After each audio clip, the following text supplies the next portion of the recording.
Questions orales, oral questions. The Honourable Opposition House Leader.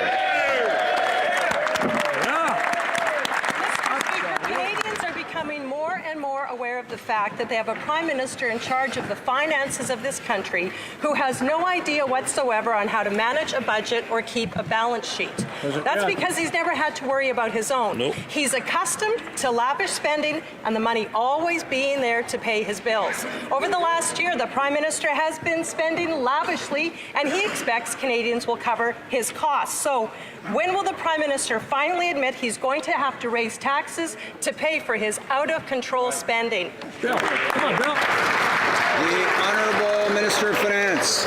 We need to be clear.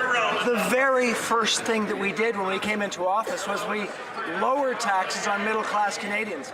Now, I imagine what's going on from the opposition Conservatives is they're remembering that they raised $150 billion into our debt. And they're feeling a little bit guilty about that and thinking that if they came back, they might want to raise taxes. Mr. Speaker, we would not do that because we are focused on helping the middle class and those people that are working to join it. And we've done that by reducing their taxes, by increasing their benefits like the Canada Child Benefit, making a real and long-term difference for Canadian families. Opposition House Leader. Well, Mr. Speaker, Conservatives kept their word and we delivered a balanced budget to Canadians. That's because we, like Canadians, know that budgets don't balance themselves and that you can't spend your way out of debt. The only person who doesn't seem to know this is the Prime Minister, who just keeps spending and borrowing, spending and borrowing, spending and borrowing. We know that today's deficits will be tomorrow's taxes. Canadians are going to have to pay higher taxes for his out-of-control spending. So will he be honest, tell Canadians just how much he's planning on raising taxes on them after the next election? Honourable Minister of Finance.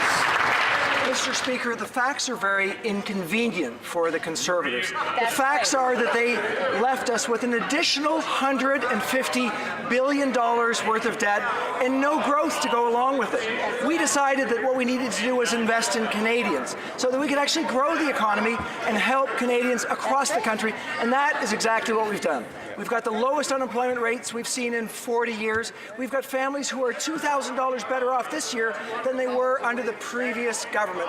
So, Mr. Speaker, our approach, our plan is working, and we certainly don't want to go back to the bad old days of the austerity budgets that didn't actually get anywhere under the Conservatives. The Honourable Opposition House Leader. We've been asking the Prime Minister and the Minister of Finance for the last year, when would the budget be balanced? Or as the Prime Minister likes to say, when would the budget balance itself?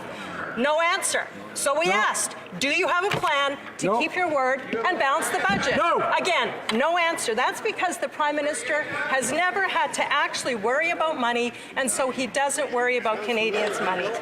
Why won't he just admit the only plan that he has is to keep spending like a celebrity on a shopping spree and give Canadians the tab to cover his bills? The Honourable Minister of Finance. The good news for Canadians, especially for middle-class Canadians, is not only do we have a plan, but our plan is working. We moved immediately to lower taxes on middle-class Canadians.